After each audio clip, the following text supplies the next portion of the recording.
Imagine this. You're walking through a dense, fog-laden forest at dusk, the air thick with the scent of damp earth and decaying leaves. Each step feels heavier than the last, as though the ground itself is pulling you downward, whispering your name in a voice you can't quite place. You glance over your shoulder, certain you heard footsteps, but there's nothing, only shadows twisting in the half-light. Yet the feeling persists, a gnawing sense that something is following you, something you can't see but can't escape. It's not a person, not a creature, but a weight, an invisible tether tying you to moments you thought you'd left behind. Why does this forest, this life, feel like a maze you've wandered before? Why do the ghosts of your past cling to you, no matter how far you run? This isn't just a fleeting sensation. It's a truth Carl Jung, the Swiss psychiatrist who plumbed the depths of the human psyche, would insist you confront. Jung believed the past isn't a mere collection of memories. It's a living force, a shadow that shapes your every thought, choice, and fear. But here is the paradox. The past you rehaunted by, I senti always yours. It is not just the argument you replay in your mind or the regret that wakes you at 3 a.m. It's older, deeper, a collective echo of humanity's joys and terrors, etched into your soul before you were born. Jung called this the collective unconscious, reservoir of archetypes and instincts that binds you to the ancients, to myths, to the unspoken pain of generations. So why do you feel this weight? Why does your heart race when you're alone with your thoughts, as though you're being chased by something you can't name? Consider this. Every time you hesitate to speak, every time you shy away from a risk, every time you feel an inexplicable pang of guilt or longing, could it be the past, your ancestors' past, the world's past whispering through you? Jung argued that we're not just individuals. We're vessels for forces far older than ourselves. The shame you feel for no reason, the dreams that feel like memories of places you've never been, these aren't random. They're fragments of the collective unconscious, surfacing like debris from a shipwreck you didn't know you were carrying. But here is what makes this haunting so unsettling. You don't even realize it as happening. You think you're free, charting your own course, but Jung would ask, how free are you if the past is pulling the strings? This isn't about nostalgia or sentimental longing. It's about the way the past distorts your present, like a cracked lens you don't know you're looking through. Why do you sabotage your own happiness? Why do you repeat the same mistakes, fall into the same patterns, as though scripted by an unseen hand? Jung would say it is because the past isn't dead. It is alive in your psyche, masquerading as instinct, as intuition, as truth. The lover who broke your heart, the parent who didn't understand, the failure you can't forgive, they're not just memories. They're archetypes, eternal patterns that Jung believed shape the human story, replaying themselves in your life until you confront them. But what happens if you don't? What happens if you keep running through that fog-laden forest, hoping the shadows will tire before you do? The tension of this question is unbearable because it forces you to face a possibility. Maybe you not as in control as you think. Maybe the past isn't something you leave behind. It's something you carry, something that shapes the very contours of your soul. Jung's insight is both a warning and a promise. The past will haunt you until you turn and face it, until you ask the great question why. Why does it hold such power over you? Why do you feel its weight in your bones, even when you can't name it?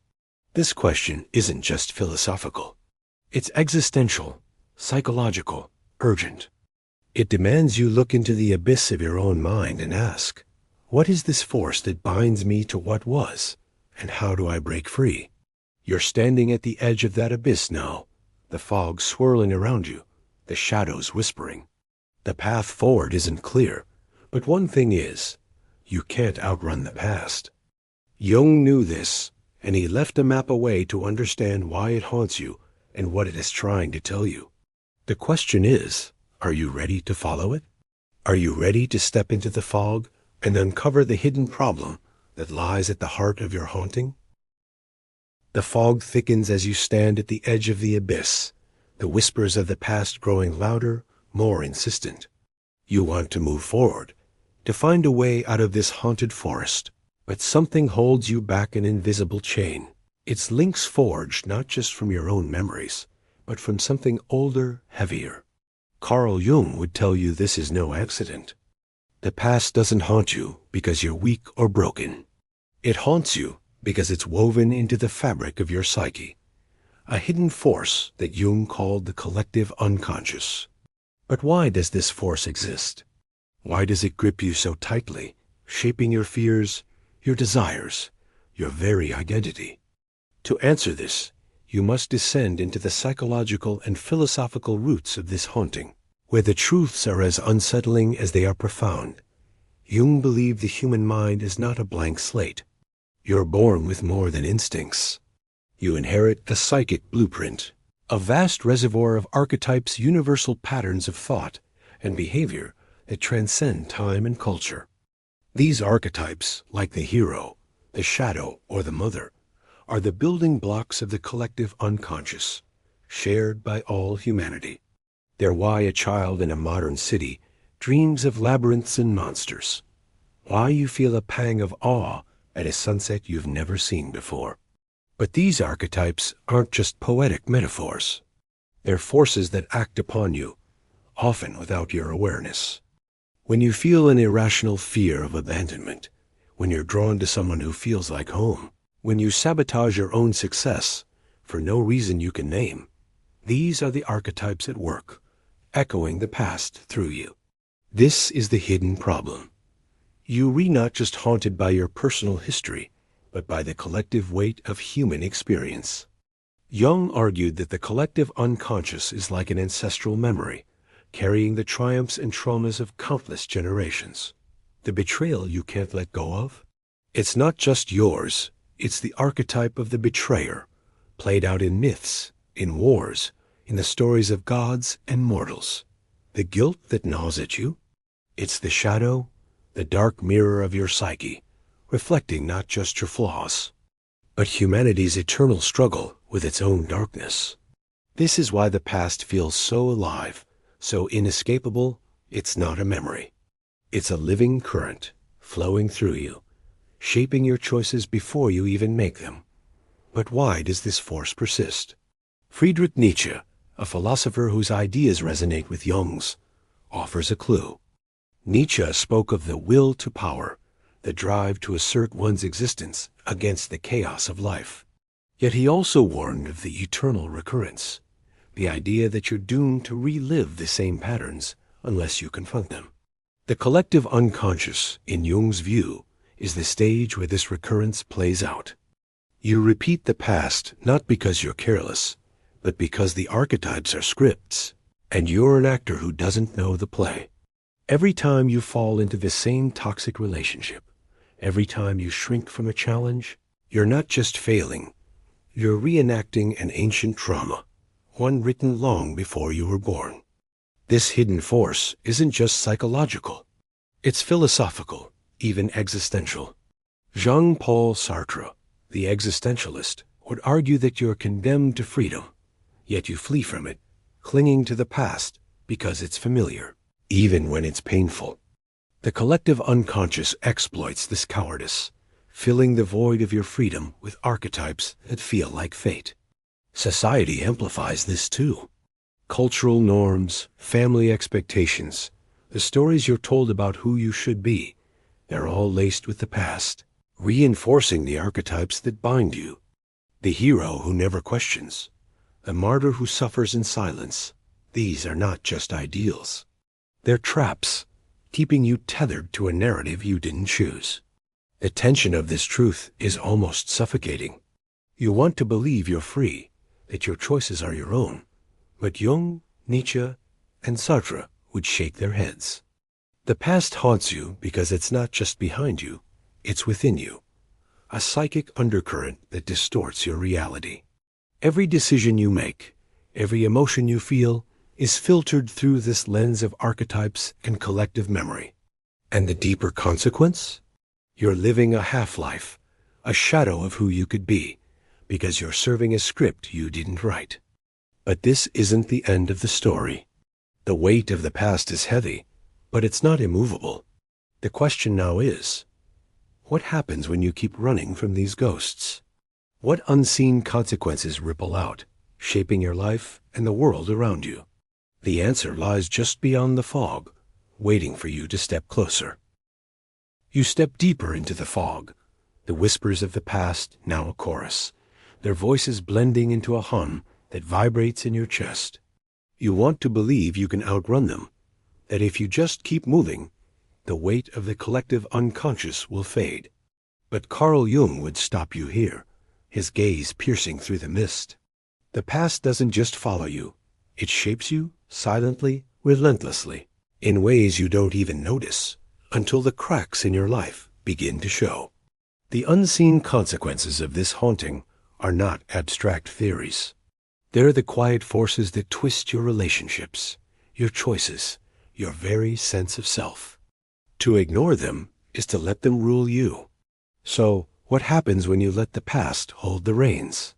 What price do you pay for living under its shadow? The first consequence is subtle but devastating.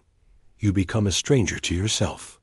Jung's concept of the shadow, the repressed, unacknowledged parts of your psyche, grows stronger when you refuse to face the past. Every time you push away a painful memory, every time you ignore the archetypes whispering through your dreams, the shadow absorbs them, becoming a silent puppeteer. You think you're in control, but why do you lash out at those you love?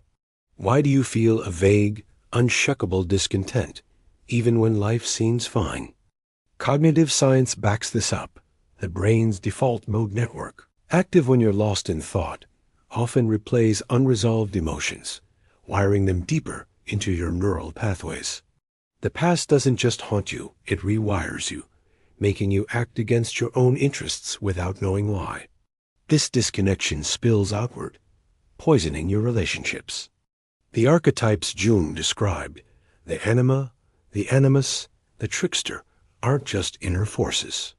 They project onto others, distorting how you see them. You fall for someone who feels like salvation, only to realize they mirror your unresolved wounds. You push away a friend because their honesty stirs the shadow you're too afraid to face. Attachment theory, rooted in psychology, explains this. Your early experiences, layered with the collective unconscious, create patterns of avoidance or anxiety that replay in every bond you form. The past doesn't just live in your mind, it lives in the way you love, the way you fight, the way you break. But the consequences don't stop at the personal. The collective unconscious shapes societies too, and its unchecked power is a force of destruction. Jung warned that when a culture ignores its archetypes, it falls into chaos. Think of the myths that fueled wars, the unexamined beliefs that justify cruelty. Today, you see it in the polarization splitting nations, in the way people cling to tribal identities as if they're archetypes of good and evil. Social psychology points to confirmation bias, where you seek only the stories that fit your inherited narrative, blinding you to reality. The past, left unexamined, becomes a cultural script, and you're an actor in a tragedy you didn't write, perpetuating cycles of division and suffering. The neurological toll is just as real. Chronic stress, often triggered by unresolved trauma or the weight of archetypes like the martyr or the victim, floods your body with cortisol, eroding your health. Studies show that suppressed emotions can manifest as physical pain, as if the past is carving its signature into your flesh.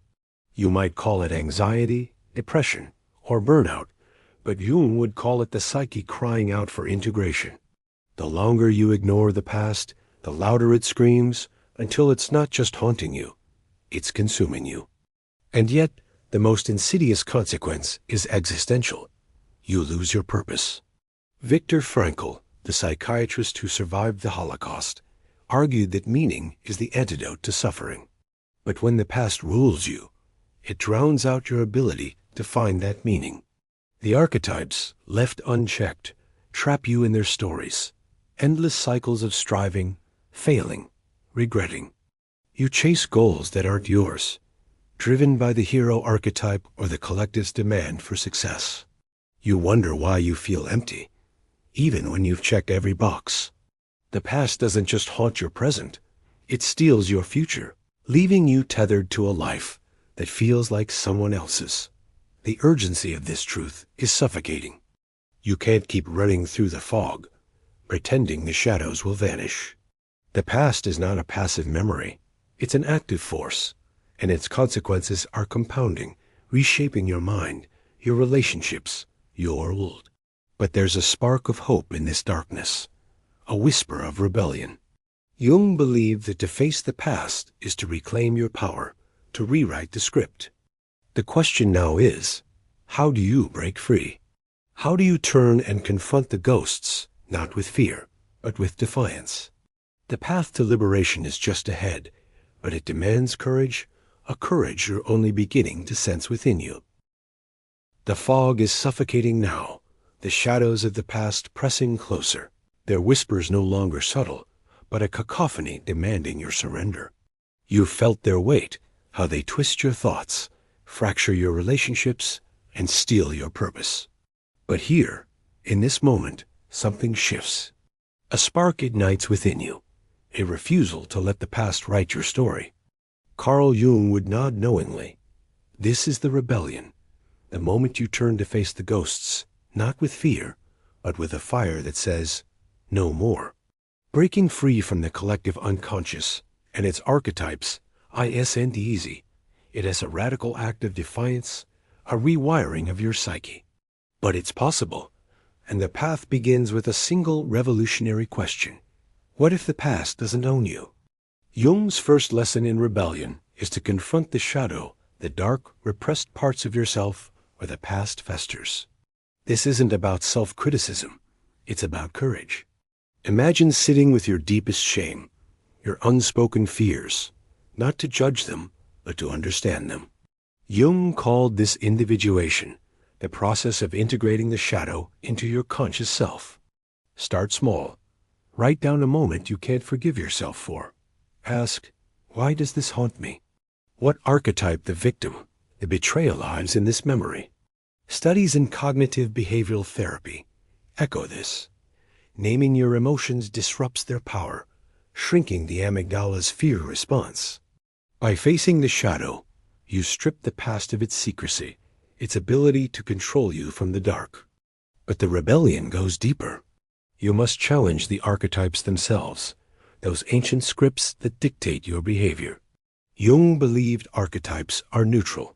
They can destroy or guide, depending on how you wield them. Take the hero archetype. It drives you to strive, but unchecked, it traps you in endless battles, chasing validation you don't need. To break free, question the stories you've inherited. Why do you feel you must always prove yourself? Whose voice your parents, societies, the collectives tells you this? Philosophy offers a tool here. Nietzsche's call to become who you are. Reject the archetypes that don't serve you. Choose the ones that do, the sage for wisdom, the creator for authenticity, and rewrite the script. This rebellion demands a counterintuitive mindset. Embrace the past, but refuse its tyranny. Jung's concept of active imagination is key. Picture a memory that haunts you, a failure, a loss.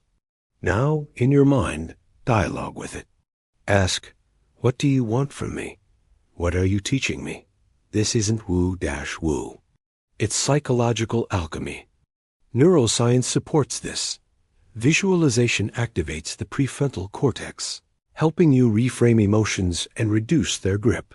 Historical rebels like Socrates, who questioned Athens' traditions to his death, or Frida Kahlo, who transformed pain into art, show the power of this approach. They didn't erase the past. They alchemized it, turning its weight into fuel for creation. Society will resist your rebellion. The collective unconscious thrives on conformity, and cultural norms, be it the pressure to succeed or the stigma of vulnerability, reinforce its hold. Defy them. Say no to roles that suffocate you. Quit the job that kills your soul. Speak the truth others avoid. Aldous Huxley, who critiqued society's numbing distractions, would urge you to live deliberately, to choose discomfort over illusion. Modern psychology backs this. Studies on self-determination theory show autonomy boosts mental health, freeing you from external scripts. Every act of defiance, however small, chips away at the past's power. The rebellion isn't just internal, it's practical. Build habits that anchor you in the present. Meditation, rooted in Jung's interest in Eastern philosophy, trains your mind to notice archetypes without being ruled by them. Journaling, as Jung himself practiced, externalizes the past, letting you see its patterns. Surround yourself with people who challenge your old stories, not reinforce them. These aren't quick fixes. They're disciplines of freedom. Look at someone like Nelson Mandela, who emerged from 27 years of imprisonment, not bitter but transformed, his past a source of strength, not chains. He didn't deny his pain, he integrated it, becoming a living rebuttal to the past's dominion. This rebellion feels exhilarating because it's yours. You're not just escaping the past, you're reclaiming your power to shape it. The archetypes, the collective unconscious, the ghosts that once haunted you, they're not your masters anymore. They're tools, raw material for a life you choose. But this isn't the end. The rebellion is only the beginning, a spark that leads to a greater fire. What lies beyond this defiance?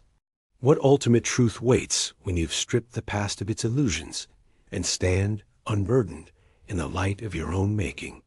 The answer is closer than you think, shimmering just beyond the fog.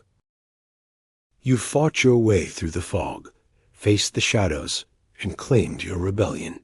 The ghosts of the past, once towering and oppressive, now stand diminished, their whispers reduced to echoes you can choose to ignore. But as the mist begins to clear, a new horizon emerges, not an end, but a revelation so profound, it redefines everything you thought you knew. Carl Jung would call this the ultimate truth, the final realization that doesn't just free you from the past, but transforms how you see reality itself. It's not a destination. It's a paradigm shift, a lens that makes the chaos of your life suddenly coherent, the pain suddenly meaningful. What is this truth? It is this: the past doesn't haunt you because it is real. It haunts you because you've made it real. Jung's deepest insight, woven through his work on the collective unconscious and individuation, is that reality is not something you merely inhabit, it's something you create. The archetypes, the memories, the collective weight of human history, they only have power because you give it to them. The ultimate truth is that you are the alchemist of your own psyche. The past is not a fixed truth etched in stone. It's a story you've been telling yourself, a myth you've mistaken for fact. And if you've written that story, you can rewrite it. This isn't about denying what happened. Betrayals, losses, traumas are real, but about refusing to let them define you. The past is raw material, not destiny. This realization is seismic because it inverts everything. You've spent your life running from the past, fearing its grip, but Jung would ask, what if the past is running from you? What if the archetypes, the hero, the shadow, the mother, are not chains but invitations, urging you to step into your own power?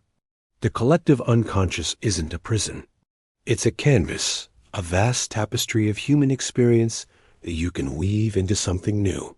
Philosophy echoes this. Arthur Schopenhauer saw the world as will and representation, a reality shaped by your perception. Neuroscience confirms it. Your brain's predictive coding constructs your experience, blending memory with imagination. The past haunts you because you've let it paint your world. Stop, and the haunting ends. But this truth demands more than understanding. It demands responsibility. If you create your reality, then every moment you cling to old pain, every time you repeat the same patterns, you're choosing to. This isn't blame. It's liberation. Viktor Frankl, who found meaning in the horrors of Auschwitz, said, "Between stimulus and response, there is a space." In that space is our power to choose. The ultimate truth is that space, your ability to pause, to question the story you've told yourself, to choose a new one. The lover who broke your heart. They're not the betrayer archetype unless you cast them as such. The failure that defines you? It's not failure, it's data, a lesson, a brushstroke in the masterpiece of your life. This shift is radical because it makes you the author, not the victim. Jung's individuation isn't just about integrating the shadow, it's about becoming whole, a creator who uses the past as fuel for meaning. Look at history's alchemists. Maya Angelou, who turned abuse and silence into poetry that healed millions. Carl Jung himself, who wrestled with his own visions to map the psyche. They didn't erase their pasts, they transmuted them, proving that the ultimate truth is not passive acceptance, but active creation. You're not bound by the collective unconscious. You're its co-creator, shaping its archetypes into a story that serves your growth. Yet this truth is haunting in its own way. If you create your reality, there's no one to blame, no cruel fate, no unjust world. The weight of freedom is heavy, as Jean-Paul Sartre warned. You're condemned to be free. But within that weight lies a power so vast it's almost sacred. You can choose to see the past as a wound or a teacher. You can cast yourself as the hero, not because you must, but because it lights your soul on fire. Every moment is a chance to rewrite the myth of your life, to make meaning from chaos, to turn ghosts into guides. So, stand here at the edge of the fog, the forest now behind you. The past hasn't vanished, it never will. But it's no longer a hunter stalking you. It's clay in your hands, waiting for you to mold it. Jung's final gift is this. You are not haunted, you are the haunting. The force that gives the past its shape, its meaning, its power. What will you create with it? Will you build a cage or a cathedral? The choice is yours, and it always has been. Now, look ahead. The horizon is clear, the air sharp with possibility. Take a step, not away from the past, but toward the self you're becoming. The archetypes are watching, not as masters, but as allies, waiting to see what story you'll tell. Make it one worth living. Make it yours. If this message resonated with you, take a moment to like this video. It helps others find these insights too. And if you're ready for more content that challenges the way you think and live, make sure to subscribe and turn on notifications. Your journey to a deeper, more authentic life starts here.